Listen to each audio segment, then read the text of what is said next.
Olá pessoal, tudo beleza? Professor Luciano mais uma vez com vocês, Biologia, terceira série do ensino médio, assunto de ecologia, muito importante aí, né, para a gente discutir várias coisas, conteúdo aí essencial para vestibular, para Enem e nada, né, não vamos considerar aí sala de aula mesmo, ok?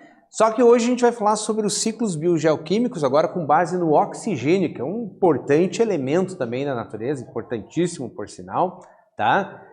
Existem vários ciclos, né, biogeoquímicos, a gente já vai ver ali, mas o objetivo dessa aula é conhecer ali o ciclo biogeoquímico do oxigênio, a camada de ozônio também, que também é feita de oxigênio, só que numa outra composição, sua importância e impactos, né, da sua destruição, que pode acontecer. Lembra lá, gente, toda aula a gente traz aí uma reportagem exclusiva aí, bem interessante, que traga uma correlação com o assunto. E aí, dessa vez, trouxe aqui da BBC News, né? Como surgiu o oxigênio na Terra? Ciência busca pistas desse evento-chave. O oxigênio nem sempre existiu, tá, gente? Então, assim, ele é um efeito, um fenômeno, de certa forma, relativamente recente, né, do ponto de vista geológico, né? Mas que tem a sua importância fundamental pelo alastramento da vida no nosso planeta. Durante a primeira metade da vida no nosso planeta não havia oxigênio na atmosfera, tá? O gás tão fundamental para a vida como conhecemos surgiu há apenas cerca de 2,4 bilhões de anos. A gente fala apenas porque do ponto de vista geológico isso é pouco. A Terra aí tem cerca de 4,6 bilhões de anos. Logicamente aí um pouco, né, mais ou menos a metade aí desse ciclo, né, não existia oxigênio, tá? Mas já existia vida, algumas formas de vida já existiam. O grande evento da oxidação foi uma das coisas mais importantes a acontecer nesse planeta. Sem ele, jamais poderia haver animais respirando oxigênio, como insetos, peixes e certamente humanos, tá? Nós somos seres aeróbios, né? Então a gente precisa de oxigênio, né? Então, e vários organismos do nosso planeta precisam. Então, sem o oxigênio, também não existiria vida. Gente, o QR Code ali dessa reportagem está disponível, você consegue acessar, ler com mais calma, né? Anotar coisas e fazer a tua reflexão sobre o assunto. Beleza, se liga lá, gente. Você lembra o que é um ciclo biogeoquímico? Lembra que existem trocas, né, de elementos entre o ambiente, ou seja, o meio abiótico com os seres vivos, que são o meio biótico? Existe essa troca, essa importância entre eles. Sem isso não tem vida, né? Sem os elementos abióticos, não tem vida no nosso planeta. Esses ciclos biogeoquímicos são processos que ocorrem na natureza para garantir a reciclagem de elementos químicos no meio, tá? Os principais: carbono, oxigênio, nitrogênio e água. Destaquezinho principal para o oxigênio nessa aula, tá? E, voltando na frase de Lavoisier, na natureza nada se cria, nada se destrói, mas tudo se transforma. E isso é importante a gente saber, né? Transformações desses elementos químicos ali, organizações moleculares que eles vão ter e a importância disso para nós, tá? O ciclo do oxigênio apresenta importantes processos como, por exemplo, a fotossíntese e a respiração, tá? Lembrando, gente, dentro de todo esse processo de fotossíntese, o que acontece? A planta, o organismo fotossintetizante de um modo geral. Lembrando que a gente não pode considerar a fotossíntese apenas ali em árvores, né? Todos esses elementos aqui, gramíneas, né, alguns arbustos, algas, de um modo geral, que tem a clorofila, que tem essa capacidade, eles fazem a fotossíntese. E com isso eles absorvem o gás CO2, né, o dióxido de carbono, gás carbônico, e liberam o oxigênio para a atmosfera. Lembra, gente, as plantas, os organismos fotossintetizantes, além deles produzirem esse oxigênio, além dos elementos orgânicos, né, eles também consomem isso. Eles também precisam desse oxigênio. Então esse oxigênio volta para a planta e também para os outros seres, para os animais, para os fungos, né, de um modo geral, que também vão utilizar esse oxigênio atmosférico, tá? Aí vamos dar uma discutida sobre a origem desse oxigênio agora, gente.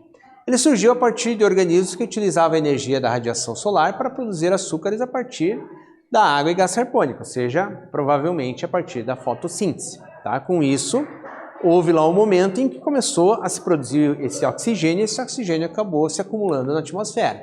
Claro que não foi do dia para a noite que a gente chegou na composição da atmosfera atual, tá? Ela levou bilhões de anos acontecendo todo esse processo, tá? Atmosfera terrestre e sua composição. Os gases que formam a atmosfera são oxigênio, isso a gente já sabe, tá? Mas muitas vezes a gente imagina que é o gás que está em maior quantidade na atmosfera, e não é, tá? O ozônio, o dióxido de carbono, o nitrogênio e o vapor de água. Aqui estão as proporções, gente. O oxigênio tem cerca apenas de 21% da nossa atmosfera, tá? É o gás que a gente utiliza para a nossa respiração, né? É o gás que as nossas mitocôndrias utilizam lá, né? As nossas células utilizam nos processos de respiração celular, tá? E ele compõe 21% da atmosfera terrestre, tá? O gás em maior quantidade é o gás nitrogênio, certo? Aqui umas proporções para a gente ter uma ideia, né? Mais ou menos assim, se fosse colocar em cubos, né? O tamanho do cubo do oxigênio, do nitrogênio, do gás carbônico e o restante dos outros gases que juntos vão compor a atmosfera do nosso planeta, certo? Disponibilidade de oxigênio. Os organismos fotossintetizantes assimilam o CO2, como a gente já falou, gás carbônico, né? Para a produção de matéria orgânica e liberam oxigênio na sua forma gasosa, tá? Já o oxigênio presente nas moléculas orgânicas produzidas é transferido aos demais organismos pelas cadeias alimentares, tá bom? Lembrando, a fotossíntese vai produzir tanto o gás oxigênio, tá? Quanto a matéria orgânica que vai servir na cadeia alimentar. Lembrando, gente, que a forma básica dessa matéria orgânica é a glicose, e ela também tem oxigênio. Então esse oxigênio da fotossíntese vai se desprender e os outros indivíduos, outros organismos vão adquirir pela respiração a forma do gás, oxigênio, e o oxigênio presente na molécula orgânica quando a gente está se alimentando. Então a gente vai ter esse aporte de oxigênio dessa maneira, tá? A respiração, a combustão e a camada de ozônio realizam o chamado consumo de oxigênio. Para que haja combustão, tá? Qualquer queima ali, é necessário oxigênio. Sem oxigênio não há possibilidade de ter a combustão, tá? A gente vai ter ali alguma coisa que vai ser queimada, tá? Dentro do material que vai ser queimado, mas a gente vai precisar do oxigênio para que haja a reação química, né? De combustão. Então ele é essencial. E uma parte dessa combustão acontece também, uma forma de combustão acontece na nossa respiração celular lá dentro das nossas células já. Tá? Então elas também necessitam do oxigênio para que seja desencadeada essa reação. Mas veja uma atividade bem interessante aqui que a gente vai fazer, gente, que você vai responder aí para nós. A partir de uma reportagem a gente vai tirar umas perguntinhas, tá bom? Jardim Garrafa. Plantas florescem em ecossistema que não tem sido aberto desde 1972. Veja lá, desde 1972 esse ecossistema está fechado, está bonito, tá? E o seguinte, analisando a manchete da reportagem, vamos tentar responder como uma planta pode viver tantos anos dentro de um ecossistema fechado. Justifique suas respostas. Então pensa bem, gente, o ecossistema está fechado, quase 50 anos fechado ali, tá? As plantas continuam bem. Como que esse ecossistema se mantém? Tempinho para você responder, a gente já volta.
Vamos ver o que você respondeu lá, pessoal. Na respiração, as plantas consomem oxigênio, beleza, e eliminam o gás carbônico. E na fotossíntese, elas consomem gás carbônico e eliminam o oxigênio. Processos contrários, né? Lembra lá da fórmula da fotossíntese, fórmula da respiração celular, tá? Que elas são basicamente contrárias, claro, com suas particularidades ali, que será consumido pela respiração. Isso coloca mais umidade no ar, que se acumula no interior da garrafa e, entre aspas, chove, seja uma condensação, né, na planta. As folhas que apodrecem caem na parte inferior da garrafa, criando o gás carbônico, lembrando, né, necessário para a fotossíntese e os nutrientes que as plantas absorvem através de suas raízes. Então, é um ecossistema que ele se autoalimenta, tá? Produz oxigênio, consome esse oxigênio, as folhas caem, produz gás carbônico, tá? Ela vai fazendo todo o processo como se ela estivesse na natureza, né? Mas é importante que ela esteja com esse vidro também, tem que ter iluminação. Esse vapor d'água também é importante ali, né? Quando ele se condensa, né? Formando ali o que seria basicamente uma chuva, tá? Então, cria-se artificialmente um ecossistema. Você consegue fazer algo semelhante, não que nem naquele tamanho ali, mas você pode fazer num pote de plástico. Importante que seja transparente, importante que tenha uma certa luminosidade, né? Terra, isso tudo é importante ali, tá certo? A gente vai falar aqui dos chamados pontos de compensação, tá, gente? À medida que diminui a luminosidade no ambiente, diminui a incidência de luz nesse ambiente, também diminui a fotossíntese. A fotossíntese é proporcional à quantidade de luz. Tanto é que nas últimas horas do dia, já está anoitecendo, a quantidade de fotossíntese vai diminuindo até reduzir, até encerrar naquele dia, tá? Lâmpadas podem fazer um pouco de fotossíntese também, embora numa quantidade extremamente menor do que naturalmente pela luz solar, tá bom? Então, diminui a luminosidade, diminui a fotossíntese. Nesse momento, o processo de respiração de consumo de oxigênio é maior do que a fotossíntese, tá bom? Então, nesse primeiro momento. Agora, a intensidade de fotossíntese é igual à da respiração celular, num outro momento, enquanto a quantidade de iluminação é suficientemente grande para se equilibrar. As trocas gasosas entre a planta e o ambiente se tornam nulas, nulas no aspecto do que é produzido e é consumido, tá? São proporcionais ali. Isso é importante você também conhecer essa questão ali, tá? E, num outro momento, a produção de compostos orgânicos é superior ao consumo, ou seja, a taxa de fotossíntese aí se torna maior do que a taxa de respiração, tá? Existe intensa luminosidade daí nesse caso, tá bom? Isso acontece durante o dia, uma certa quantidade em toneladas de oxigênio é produzida, né, durante o dia, depois à noite, né, não vai acontecer fotossíntese. Pensando que o planeta gira também, então, em determinadas regiões. Enquanto uma região está amanhecendo, outra já está anoitecendo, pense nisso também, né?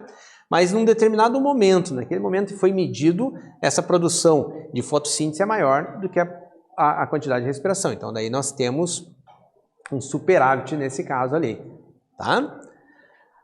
Camada de ozônio, gente. Você já ouviu falar muito em camada de ozônio, com certeza. Mas muitos não sabem que esse ozônio é feito de oxigênio também. Só que numa formação um pouquinho diferente. O ar respirável é o O2 e o oxigênio é o chamado O3, tá? Formam-se moléculas com 3 átomos de oxigênio, tá? A importância dela no nosso planeta não é a mesma camada do efeito estufa, tá? Não vamos confundir, essa é a camada de ozônio. Ela impede a entrada de raios ultravioletas do Sol, então ela funciona como um filtro. Isso é importante para nós, tá? Impede o aquecimento da Terra também, prevenindo o efeito estufa, o aquecimento global e também evitando doenças e impactos sobre a biodiversidade, por causa desse raio ultravioleta, que ele pode causar um certo problema. Essa camada vem sendo destruída, afinada pelo menos, tá? Principalmente pela emissão desenfreada dos gases clorofluorcarbonos, tá? Que acabam reagindo com esse ozônio e causando uma certa destruição, tá? Como é formada a camada? Como eu falei para vocês, ela é formada por O3, né? Por gases atmosféricos que se encontram mais ou menos entre 20 km e 35 km de altitude, já na parte da atmosfera chamada estratosfera, tá bom? 90% dessa camada de ozônio é formada por O3, por isso é chamada camada de ozônio. Tem outros elementos misturados também, tá? Então nós temos aqui a molécula de oxigênio O2, né? Por algum motivo ali, por algum motivo químico ali, físico-químico, esses átomos de oxigênio são separados, tá? Se reúnem esses átomos separados com moléculas estáveis de gás oxigênio, formando o O3, tá? Formando ali o chamado ozônio, tá? Então isso aí é bastante importante também para a gente entender ali. Vamos a uma segunda atividade então, gente. Ciclo do oxigênio é essencial para a nossa sobrevivência, tá? Uma vez que esse elemento está relacionado com funções extremamente essenciais, como a nossa respiração, tá? Além disso, o oxigênio, sob a ação de raios ultravioletas do Sol, dá origem ao chamado ozônio, principal formador, né, vamos dizer assim, da camada de ozônio. Qual é a função dessa camada? E por que dizem que contém buracos nessa camada, tá? Tempinho para você responder, tá bem fácil essa, já retornamos.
Vamos ver o que você respondeu lá, pessoal.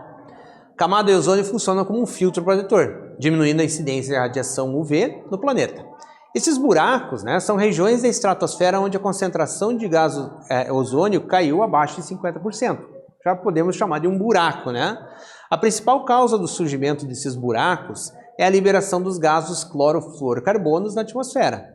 Esses gases estão presentes em aerossóis, refrigeradores, materiais plásticos e solventes. Existe toda, assim, uma estratégia global para se diminuir a emissão disso, justamente para não prejudicar tanto o impacto sobre a saúde como a biodiversidade, de modo geral, sobre o planeta, né, de modo geral. Buraco na camada de ozônio, gente, entre os gases mais nocivos emitidos na atmosfera, capazes de alterar essa composição, estão o halon, o tetracloreto de carbono, o hidroclorofluorocarbono, o clorofluorocarbono e o brometo de metila, né? Estão presentes aí em alguns elementos aí que acabam ocasionando esse processo de destruição. Ocorre o buraco em si, ocorre especialmente na região da Antártida. Ele é um fenômeno natural de certa forma, né, em certas épocas do ano. Ele é facilitado devido ao frio da região, com maior interação entre esses elementos químicos. Isso favorece e bastante a formação desse buraco, tá? Sem a proteção da camada de ozônio, vários impactos podem acontecer. Então vamos falar aí agora a nível de impactos no ser vivo, né? Riscos e danos à visão, né? Pode levar à cegueira precoce, envelhecimento precoce, está destacadinho aqui por causa da imagem da menina ali, né? Com o impacto da falta dessa camada, o aumento dos casos de câncer de pele, degeneração de células da pele e também enfraquecimento do sistema imunológico, ok? Então vamos retomar aqui algumas coisas vistas nessa aula, gente. Falamos sobre os ciclos biogeoquímicos com ênfase no ciclo do oxigênio e também sua importância para a vida no planeta Terra. Também falamos sobre a importância da camada de ozônio e os impactos causados pela sua destruição. Ok?